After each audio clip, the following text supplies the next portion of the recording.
Ndabaramukije mwese abakunzi ba televiziyo Heritage muri ko muradukurikirana uhoraho Imana abaho umugisha uwo muri kumwe ni Gilbert ntirampeba mu kiganiro cy'ijambo ry'Imana nongeye kubaramutsa cyane ndabagumbiriye mu izina ry'umwami wacu Yesu Kristo nongewe kunezerezwa n'Imana mu mutima gusubira gusangira nawe uri kuranyumviriza amajambo y'Imana kugira ngo ashishikare kudufasha muri no rugendo rwacu turimwo ruja mu ijuru na cyane ko ibihe bitwereka ko turi mu gihe ciherezo nawe ndaguhaye kaze uhoraho Imana kugumbire ubwiza bw'Imana bukubeko mu izina rya Yesu kaze mu kiganiro cy'ijambo ry'Imana tugiye gusangira amajambo y'Imana ari mu cete Paulo yandikiye Timoteyo igice cyaho ca mbere kuva ku murongo wa gatatu turageza ku murongo kuva ku murongo wa gatatu kugeza ku murongo wa 11 kaze umwami Yesu aba umugisha ndagiye gusoma natebeje umutwe w'amajambo uravuga ngo kwirinda inyigisho z'ibinyoma ndasoma mu izina rya Yesu nuko guma muri Efeso nkuko nakugiriye inama hamwe naja i Makedoniya kugira ngo uteshe babandi ntibigishe inyigisho ziteye ukundi ntibababare ivy'imigani y'ibinyoma n'ivyo kudondora ivy'amamuko y'imiryango bitagira iherezo bidafasha igikorwa c'Imana gukorera mu kwizera ariko bazana impari ariko inyanduruko yo kwigisha kwacu no kugira ngo bagire urukundo ruva mu mutima utanduye utari mwijwi ribagiriza ikibi no kwizera kutari uko uburyarya ibyo bamwe barabihushije bata inzira baja mu bitagira ikimazi biba ari byo bavuga ngo bagomba kuba abigisha bivyagezwe ariko ntibatahura ibyo bavuga n'ibyo bemeza ariko turazi yuko ivyagezwe ari vyiza iyo umuntu abigenjeje nkuko bikwiye kugenzwa azi yuko ivyagezwe bitashiriweho umugororotsi ariko byashiriweho abagarariji n'ibigaba abatubaha Imana n'abanyabyaha abanebagura ivyayo n'abakora ibizira abica base n'abanyina abicanyi abashurashuzi abagabo basambana n'abandi bagabo abanyaga abantu bakabashora ababeshi abarahira nabi n'ibindi byose bigwanya ukwigisha kuzima guhuye n'ubutumwa bw'ubwiza bw'Imana ishimagizwa ubwo najejwe amena Imana yacu ihabwa icubahiro uyu yari Paulo ariko yandikira Timoteyo aramubwira ngo nuko guma muri Efeso nkuko nakugiriye inama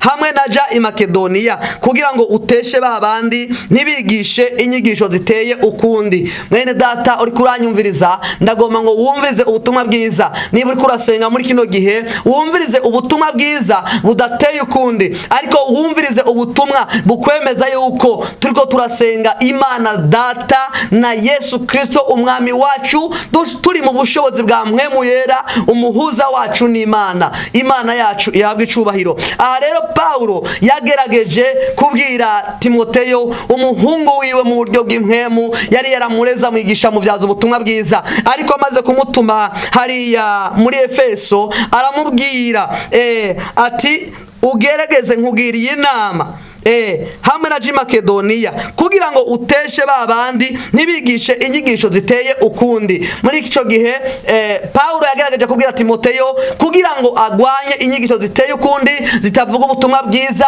zisa n'izivuga ubutumwa bwiza ariko zitariko zirabwira abantu kwezwa no kugororoka gutungana kugira ingeso nziza kuba abana b'Imana kuba abantu batagira agasembwa Paulo rero agerageza kumubwira ati gerageza ugwanye inyigisho ziteye ukundi zidahuriranye n'ubutumwa bwiza Imana yacu ihabwa icubahiro aravuga aba bantu aravuga ngo ntibababare ivy'imigani y'ibinyoma n'ivyo kudondora ivy'amamuko y'imiryango bitagira iherezo bidafasha igikorwa c'Imana gikorera mu kwizera ariko bizana impari Imana yacu ihabwa icubahiro ijambo ry'Imana riduhamagarira kwezwa gutungana kugororoka ariko hari igihe usanga twataye intumbero ugasanga umuntu yataye intumbero ariko yigisha ibindi bintu bidahwanye n'ubutumwa bwiza ijambo ry'Imana tugomba twamako mu buzima nukwezwa, nugutungana, nukubwira abandi ubutumwa bwiza, abantu bagahinduka bakava mu vyaha bakaba abantu bishimira. Nagomba kubabwira ngo ikintu ca mbere cyatumye isi icafura ikagira ibyago n'amakuba nuko habaye icaha mu isi. Mwibuke Adamu na Eva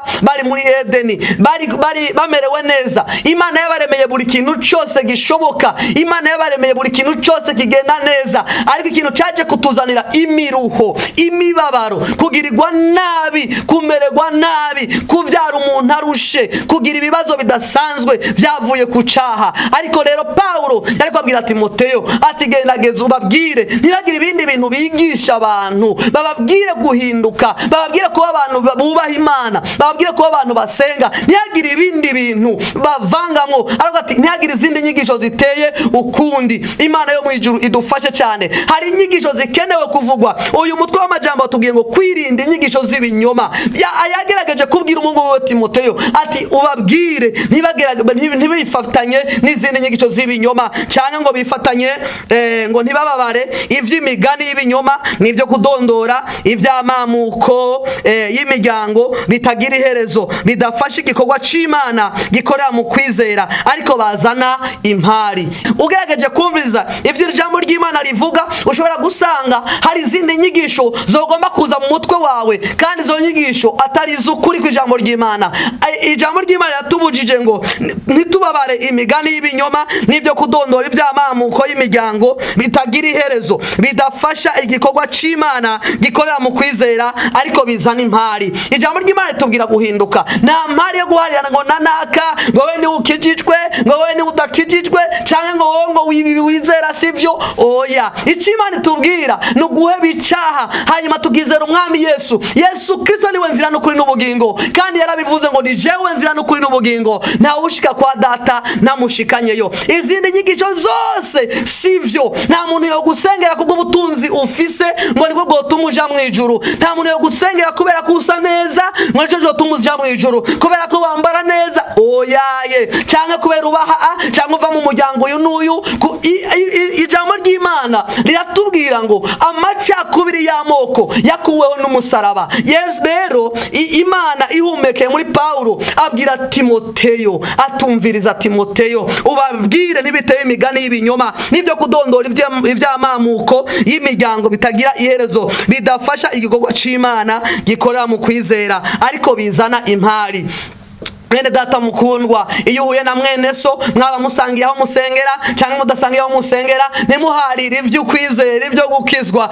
Ariko Yesu yagerageje kutwihishurira, yicisha bugufi, acika umuntu kugira ngo akupfire ku musaraba. Nta kindi kintu ukwiye kumenya atari ko Yesu agukunda, atari ko Yesu yagupfiriye. Sha bugufi kwa Yesu kwatuzaniye ubugingo kugira ngo duharigwe ibyaha, kugira ngo dukizwe. Paulo arabwira Timoteyo ati ibyo bintu by'ibinyoma nubabwira ntibabyiteho, byo kudondora amamuko iyo umuntu ava ivyo yaciyemwo ibi n'ibi. Oya, intahe zirakenewe, ariko gukoresha ibinyoma ivyo navyo sukuri. Yesu niwe nzira n'ukuri n'ubugingo, niwe akeneye gukura mu vyaha, niwe akeneye gukura mu bibazo. Wirinde inyigisho z'ibinyoma, wirinde ico gukura ku gakiza wakiriye, wirinde ico gukura mu ijambo ry'Imana. Ushobora kuba utarizera, nawe Yesu aguteza ibiganza ngo yabambwe isanzure kugira ngo abari hirya no hino bose bamwegere, bose bakizwe, bose bahinduke. Nawe urafise uburenganzira bwo gukizwa ukava mu vyaha. Icaha ni kibi mugenzi, icyaha cyatuzaniye ibibazo, cyatuzaniye kurya turushe,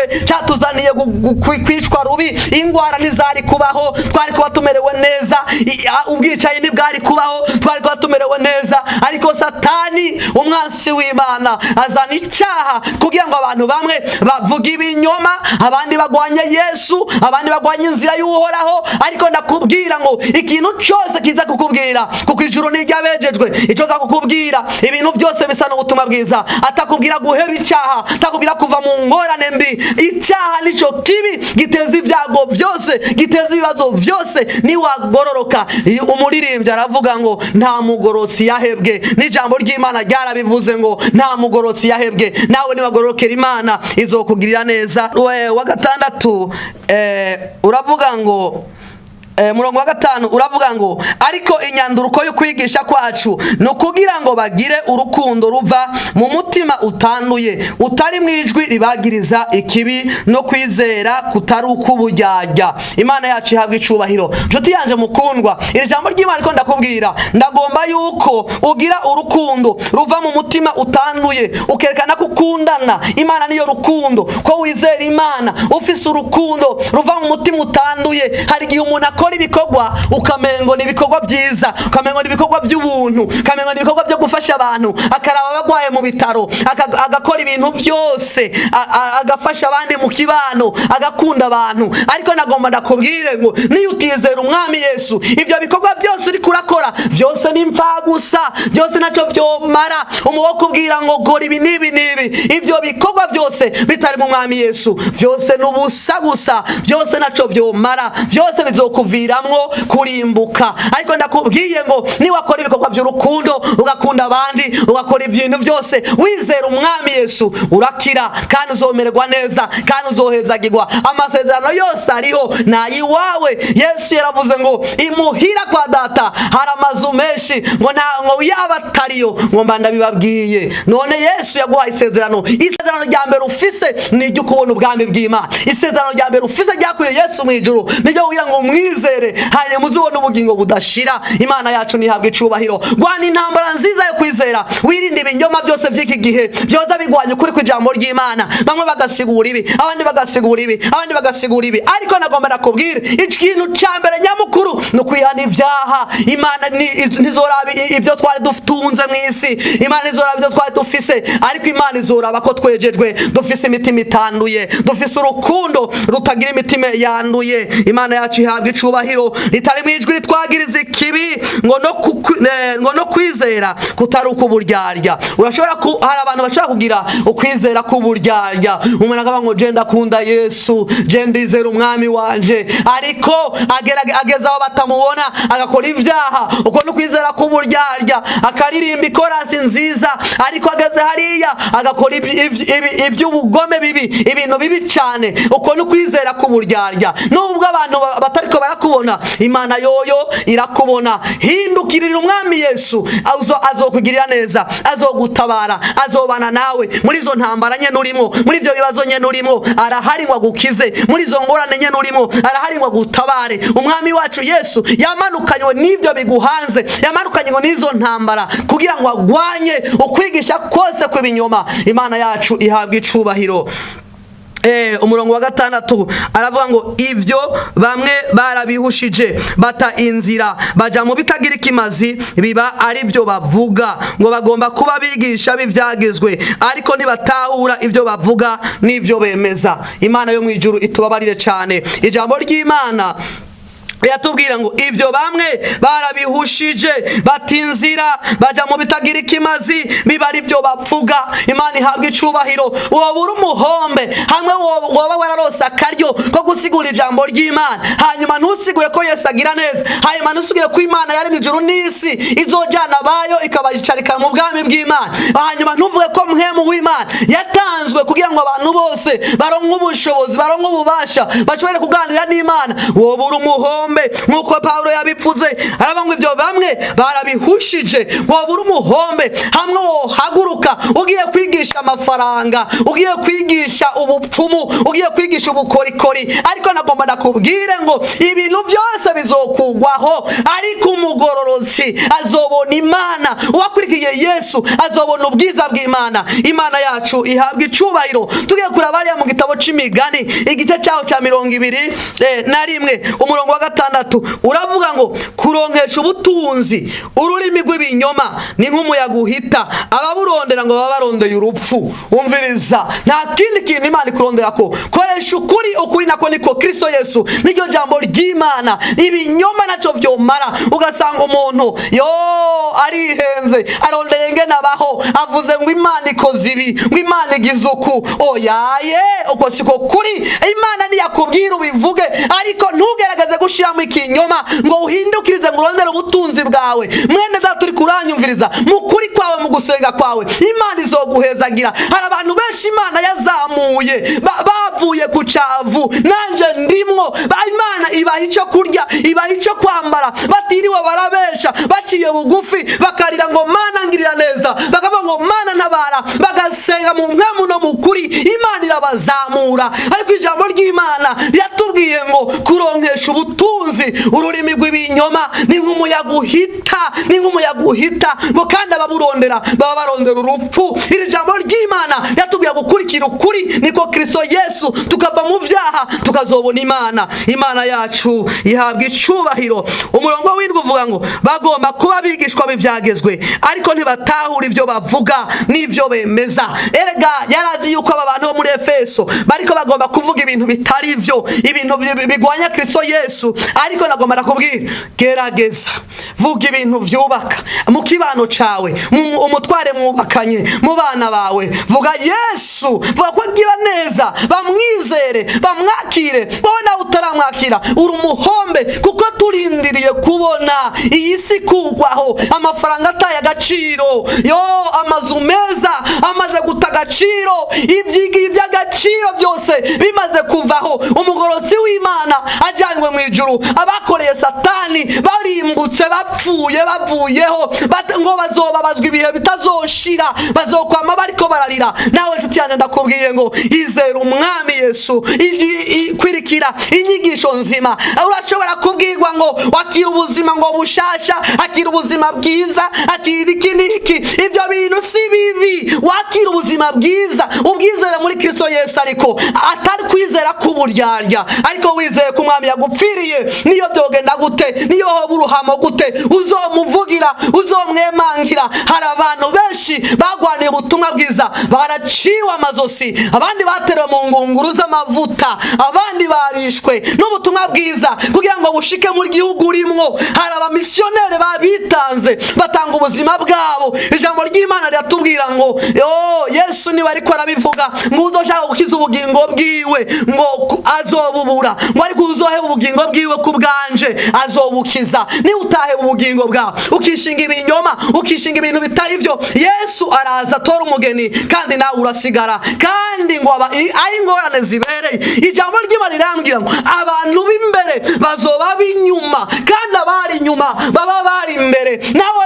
ikibanza urimo sindakizi. Birashoboka neza yuko ushobora kuba umaze igihe mu vyaha, umaze igihe wiyumvira ngene wokizwa, umaze igihe wiyumvira ngene wohinduka, umaze igihe wiyumvira ngene wobivamwo. Ariko nakubwiye ngo hindukirira umwami Yesu, aguteza ibiganza. Ntakuraba ngo warasambanye, ntaraba ngo warishe, ntaraba ngo warivye, ntaraba ngo waratukanye, ariko agufitiye imbabazi. Ndabona Yesu bamuzaniye umugore yafashwa sambana, uwo mugore baramuzana, bamaze kumushikana baravuga ngo nkuko Mose yabivuze, ngo uyu muntu agomba gutegwa amabuye. Arabaraba, yicecekeye, aciye bugufi, arababwira ngo umuntu atarigera akora icaha nabari wabanza amutera ibuye.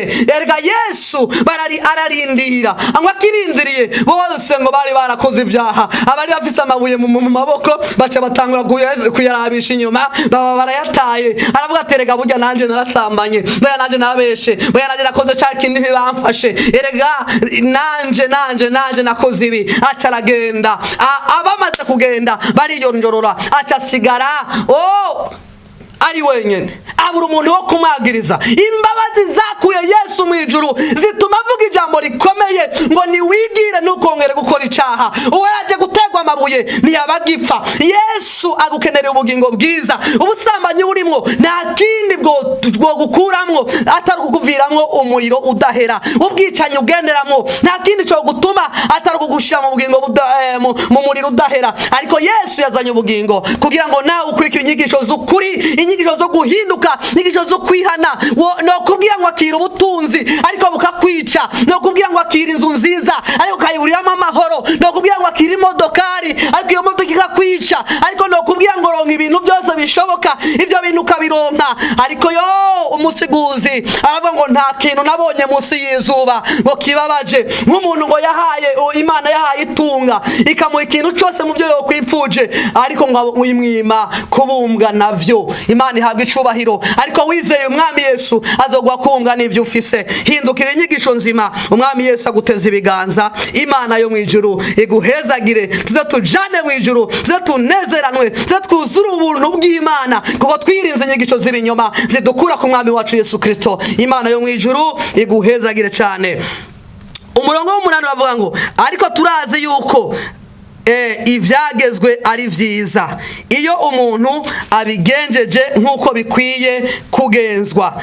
Abatuba Imana n'abanyabyaha, abanegura ivyayo n'abakora ibizira, abica base na ba nyina, abicanyi. Imana yacu ihabwa icubahiro. Hari abantu rero bavuga ngo twe twarahevye ibi na biriya, ibi n'ibi, hari n'ababikorera mu mpisho, ariko ijambo ry'Imana riratubwiye ngo ivyagezwe ntivyazaniwe abamaze kwizera umwami Yesu. Nawe ushobora kuba waramaze kumwizera, ariko ntawe ukikubwiriza ngo reka ibi n'ibi. Ibyagezwe byashiriweho abatarizera umwami Yesu. Rengera kuvuga ngo sintukana, rengera kuvuga ngo je ngo siniba, rengera kuvuga ngo je sinsamana, urondera ubundi buzima bwo kugoroka, bwo kwa muri kurezwa, bwo kwa muri kuraronka mpemu yera mu buzima bwawe, bwo kwa musenga ukumva kuri connecte n'Imana yawe, ukumva kuri kumwe n'umwami wawe. Imana iguhezagire cyane.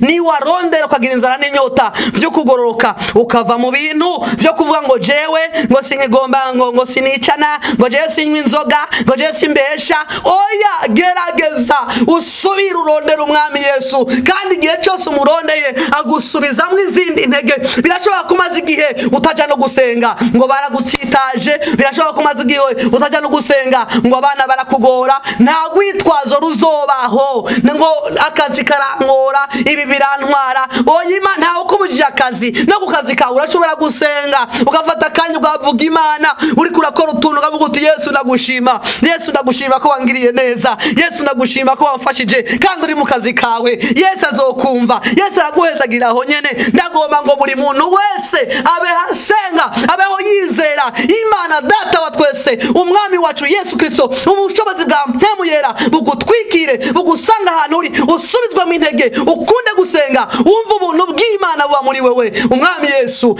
ashishikare kugukomeza no kukuba hafi. Imana yo mwijuru ikumpera umugisha. Tugiye ku murongo w'icumi haravuga ngo abashurashuzi, abagabo basambana n'abandi bagabo. Sodomu na Gomora. Erega Sodomu na Gomora niko byari bimeze. Harimo abashurashuzi, bandi basambana abagabo ku bagabo. Mbega muri kino gihe isi niri kwirarangira, woba ibi bintu byumva gute? Niba isi igeze hano hantu, umviriza, abashurashuzi abo namwe Yesu arabakeneye. Abagabo basambana n'abandi bagabo, abanyaga abantu bakabashora. Abashurashuzi, abagabo basambana abagabo ku bandi. Ibyo nibyo byatumye Sodomu na Gomora harimbuka, harasha, harahera. Nagomba ndakubwire nshuti yanjye mukundwa, ibyo bintu byose uwo kubwira ngo ugenda ukora ibi, uba umushurashuzi, hanyuma uri umugabo ugasambana n'uwundi mugabo, ati ibyo je ntacyo bimbwiye, ariko ngwino usenge. Akakubwira ngo abantu umurose ukamushora. Ibyo bintu ngo byamyeho, abantu bakanyuruza, abantu bakabashora, ababeshi, abarahira nabi, n'ibindi byose bigwanya ukwigisha kuzima. Nagomba ndakubwira, hakaza umuntu akakubwira ngo uraberewe no kubana n'umugabo, nawe usanzwe uri uwundi mugabo. Hunga Satani. Umuntu akakubwira ngo birabereye kubana n'umukobwa, usanzwe uri uwundi mukobwa. Hunga Satani. Ibyo bintu bizotuma abantu barimbuka. Ubushurashuzi, ibyo bintu bizotuma abantu barimbuka. N'ubu n'ababeshi nabo ijambo ry'Imana ryabavuze. Ababeshi, abarahira nabi, ugasanga umuntu ntaraba ko ari kumwe n'abana, ntaraba ko ari kumwe n'ababyeyi, ntaraba ko ari kumwe n'abashikiwe, indahiro zipfuye akagerekeranya. Ibyo bintu byose Imana ntivyemera, ibyo bintu byose Imana ntibishaka. Imana yacu ihabwe icubahiro. Umurongo wa 11 avuga ngo aravuga ngo n'ibindi byose bigwanya ukwigisha kuzima guhuye n'ubutumwa bw'ubwiza bw'Imana ishimagizwa ubwo najejwe. Imana yacu nihabwa icubahiro. Umuntu niyatakubwira ubutumwa buhwanye no kwigisha kuzima, nta nyigisho nziza azoba ariko arakuzanira. Kwigisha kuzima kuzinukwa icaha, kwigisha kuzima kuzinukwa amanyanga, kwigisha kuzima kuzinukwa ubukunzi bw'inda. Umuntu akakwigisha kukumara kumwanya, akwigisha gutanga amafaranga, ntakakwigisha ntakwigishe Yesu. Umuntu akakumara kumwaka muzima akwigisha ibintu ngo ibi biraribwa ngo ibi ntibiribwa. Ibyo bintu sivyo. Izera umwami Yesu, urondere mpwemu yera, azokuyobora mu byo ukora byose. Nshuti yanje mukundwa, nagomba ndakubwire ngo ubu rero si ikindi kintu nari nshaka ko tuganira. Nashaka ngo wirinde inyigisho z'ibinyoma zo gukura ku kuri wakiriye, zo gukura ku ngeso nziza wakiriye, zo gukura ku butumwa bwiza wakiriye. Inyigisho zitahuye n'ibyo Yesu yakoze, ibyo bintu byose ntubikurikire. Umwami Yesu akomezagirire. Nizi nyungu rero zo kwakira umwami Yesu. Wakiriye umwami Yesu akubohora ingwara. Wakiriye umwami Yesu aguha kwigisha abandi kuzobona ubwami bw'Imana. Wakiriye umwami Yesu atuma ubuzima bwawe bwari bwarabaye nabi busubira bugasubirana bukaba buzima. Wowe umaze igihe wugarijwe n'ubuzima bw'ibyaha, urashobora guhinduka. Wowe umaze igihe wugarijwe n'ubuzima bw'ingwara, birashobora guhinduka ugakira. Wowe umaze igihe wugarijwe n'ubumuga, urashobora guhinduka ugakira. Imana yo mu ijuru irahari ngo igutabare. Mwene data wari kuranyumviriza, wumva uri kurumva ukwigisha kuzima guhuye no kwihana, ndakwinginze ngo wakira umwami Yesu, uwizere Imana ikugirire neza, ikubohore, igutabare. Imigani y'ibinyoma iyo ntukayijeko, imigani y'ibipfuye iyo ntukayijeko. Umuntu nakubwira ubutumwa bwiza hanyuma akagaruka akakubwira gukora n'icaha, nawe urahunga kuko Satani aciyemo ngaho. Abantu benshi Imana niyibohora. Nagomba nsubirishemo akana kajambo ndakubwire ngo deliverance canke kubohoka bitangwa n'amaraso ya Kristo Yesu. Nagomba nkubwire hari inyigisho z'abadayimoni ziriko ziraza, abantu bagakura impuzu ngo bariko basigwa amavuta, abantu bakagenda bakamena amabanga, umugabo atari gwangwa agiye kugusiga amavuta. Ibyo bintu bihunge, ibintu bitagira umutwe n'amaguru.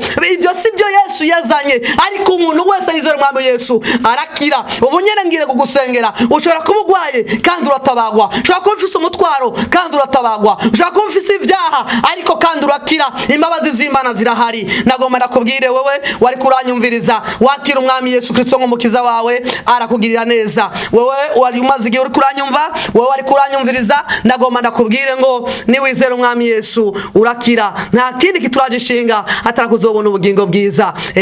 Umuririmbyi aravuga ngo harazanana n'ibicu kandi ijisho ryose rizomwibonera. Agiye kuza Yesu, ijisho ryiwe ryose, ijisho ry'umuntu wese rizomubona. Abanyakibi n'abanyabyaha bazomukubita ijisho abacira imanza, hanyuma jane n'abagorotsi. Wowe wifuza kujana n'abagorotsi, wowe wifuza kubona Imana ukabana nayo ibihe bidashira, ngwino wakira umwami Yesu, ngwino ukire, ngwino utabagwe. Ngiye gusubiramo aya majambo nawe uyasubiremo niba utari bwakira umwami Yesu, hanyuma akugirire neza. Subiramwo uvuga uti mwami Yesu ndakwakiriye, umbere umwami n'umukiza w'ubugingo bwanje. Ibyaha byanje byose ndavyihanye, umbabarire. Biterwa mu gitabo biterwa mu kiyaga cyaka umuriro. Amazina yanje uyandike mu gitabo c'ubugingo. Hanyuma ibyaha nakoze biterwe muri gihonomu, amazina yanje yose uyafute mu gitabo c'urubanza. Mwami Yesu ndakwakiriye nk'umwami n'umukiza w'ubugingo bwanje. Amena. Ngiye gusengera Imana, nawe wari ugwaye wizere gukira, wizere gutabagwa. Tugiye gusenga mu izina rya Yesu. Uhoraho Mana data wa twese uri mu ijuru, Mana ugira neza. Ndazi kuri umutabazi, ndazi kugira neza.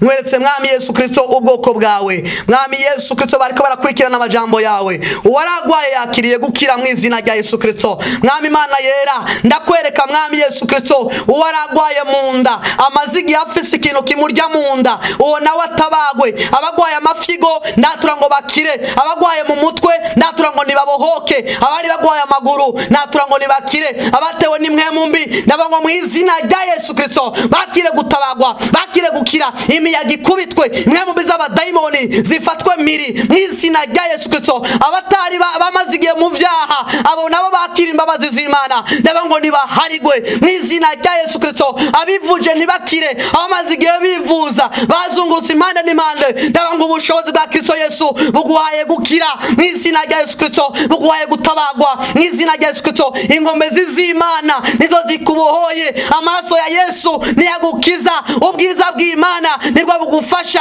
mu izina rya Yesu Kristo. Umaze igihe usengera akazi mu izina rya Yesu Kristo, Imana niyiguha ubwenge bwo kuronka akazi. Ndatura ngo Imana igufashe, Imana igushoboze, Imana ikugirire neza. Umaze igihe wiyumvira kubana n'Imana, gusenga cyane ariko byaranse, abadayimoni bateza intege nke ndabamaze ububasha mu izina rya Yesu. Urakoze Yesu ko bose ubabohoye kandi ubagirire neza. Abazanye imitwaro yose yuko ugiye kuyishura, abakwakiriye bakakwizera Yesu, babane nawe baze baronka ubwiza bw'Imana. Ubafashe kandi ubagenderere, bashishikare gusenga, bahunga inyigisho z'ibinyoma zidahuye no kwizera kuzima. Inyigisho z'abadayimoni bazihunge, ariko ijambo ry'Imana ributanga agaciro. Ni mu izina rya Yesu Kristo Nazareti, amen. Imana ibahezagire. Mwari kumwe na Gilbert Ntirampeba mugihanisha ijambo ry'Imana.